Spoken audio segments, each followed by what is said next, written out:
उवाच धर्मक्षेत्रे कुरुक्षेत्रे समवेदायुयुत्सवः मामकाः पाण्डवाश्चैव किमकुर्वत सञ्जय।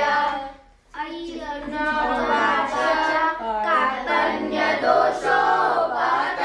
स्वभावः पृच्छामि त्वं धर्मसम्मूढचेताः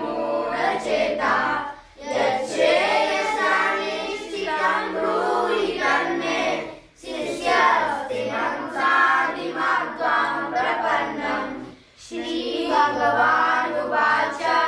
देहिनोऽस्मिन् जरादेहे कौमारं यौवनं जरा तथा देहान्तरं प्राप्तिः धीरस्तत्र न मुह्यति।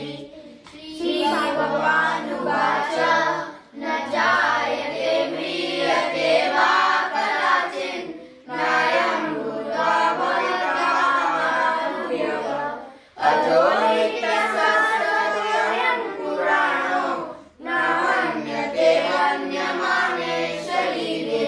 श्रीभगवानुवाच वक्षांसि जीर्णानि यथा विहाय नवानि गृहाणि नरोपराणि तथा शरीराणि विहाय जीर्णानि अन्यानि सञ्जाति नवानि देहे।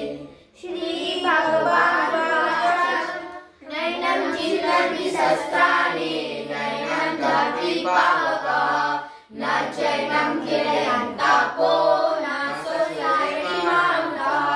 श्रीभगवानुवाच भोगैश्वर्यस्य प्रसक्तानां दयां वरुणचेतसां व्यवसाय